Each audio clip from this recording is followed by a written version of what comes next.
Kahapon lang guys nakita ko to yung ad ng loan app na to, na yung sabi niya, starting January 2023, your loan limit is not affected by the history of how much you have borrowed, and there are no annoying collection calls, and you can borrow up to 50,000 pesos. The amount of the loan does not depend on income, and only with one valid ID. Paying slowly in 24 months, it will be deposited in 5 minutes. Totoo ba yung mga kiniklaim ni Lemon Loan? In today's video, sisilipin natin yung loan app na to. Keep watching.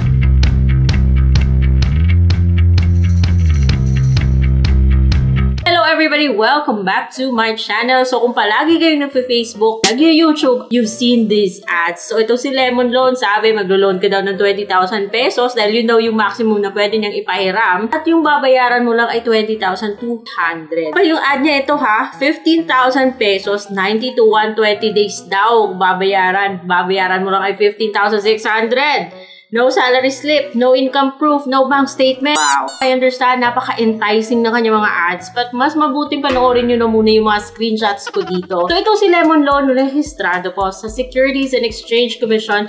Andun po siya sa list of recorded online lending platforms and under siya kay Flash Cash 101. To be honest, na-review ko na to dati 6 months ago. And the reason kung bakit parang curious din ako dito kay Lemon Loan kasi ilang beses na tong lumabas sa news. Nabanggit din sa mga online loan apps na tinanggal dahil pasaway daw when it comes to yung mga collection activities nila.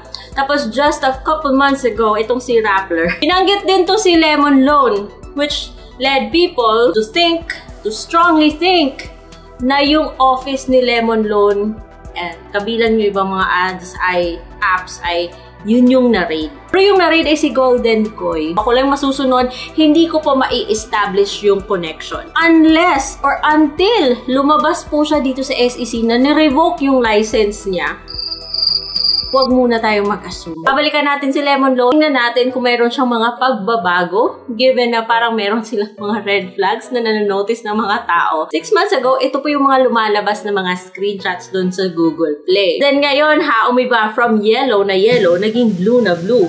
Ito naman, pagkatapos ko siya dinownload, sabi 200,000 pesos na yung pwede niyang ipahiram. Ito ba yung sinasabing pagbabago? Kahit na sinasabi dun sa Google Play Store na meron siyang 4.6 stars, i-display nyo yung lahat ng nagbigay ng 1 star sa kanila para may feel kayo kung talaga bang okay ito. Pero kung ayaw pa rin maniwala, sinilip ko at ito po yung mga screenshots, yung mga bagong screenshots ni Lemon Loan. So, bibigyan mo siya ng phone number mo, i-check mo yung I agree and accept the user privacy settings, tapos i-click mo yung borrow money. Siya magpapadala ng OTP. Pagkatapos mo ilagay yung OTP, so yun, hihingin niya yung mga iba't iba mong personal information. So wala namang pinagbago kung ano yung hinihingi niya dati, ganun pa rin ngayon. Yung marital status, highest level of education, at yung nakakatakot sa lahat is hihingi po siya ng Facebook link mo.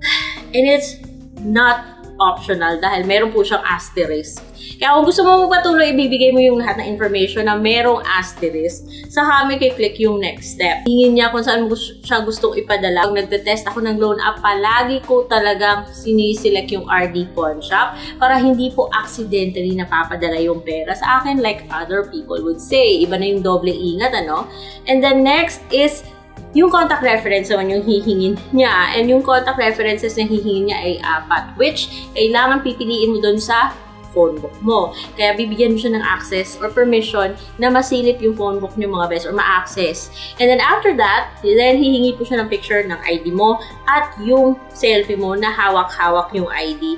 Hihingi niya rin yung number, first name, yung other information na yun lumalabas sa ID mo. So ano ba yung mga IDs na tinatanggap to ni Lemon Loan? UMID, driver's license, TIN, passport, SSS, PRC, postal ID, tsaka tumatanggap siya ng PhilHealth. Mga naririnig ako guys na tumatawag daw siya bago i-approve yung loan. Ayun naman pala, maximum loan offers 20,000 pesos. But sinasabi niya ito kanina, maximum loan na is 200,000 pesos. Ano yan, typo? Yung gumagawa ng mga artwork nyo ha, paki-edit or paki-check ng ginagawa bago i-post sa Facebook. Hintay ako ng konti guys.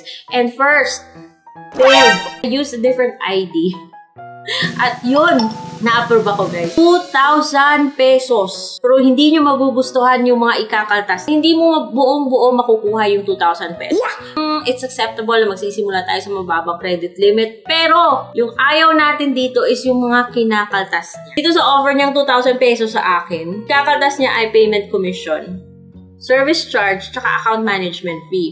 So, 180, 360, tsaka 360. Yung matitira na lang is 1,100 pesos. So, yun bali yung matatanggap mo. Yung babayaran mo naman, long term, kunyari. Pero after 7 days, mga bes, yung babayaran mo is 1,990. Tira pa siya ng 2 piso. Tapos yung next mong babayaran ay April 60, 2024 na. Kunyari, 6 months. Second installment mo naman is yung 2 piso mo. So, ito si Lemon Loan, guys. Wala pa rin siyang pinagbago dati. So, kung meron kayo naririnig ng mga chismis or yung mga na ganito siya, makulit siya when it comes to collection. So, take it as a red flag na. So, dapat doble ingat na kayo kung talagang i-go nyo siya o hindi. But then, who am I to say na kung ano yung gagawin nyo sa buhay nyo? Ay, ako na nag-try lang naman para sa inyo, para magbigay ng knowledge.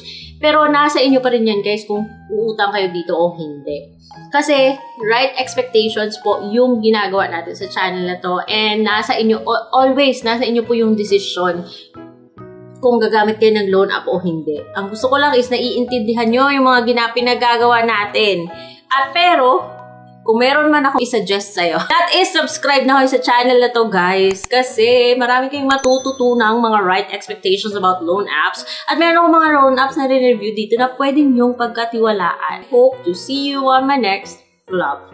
Bye!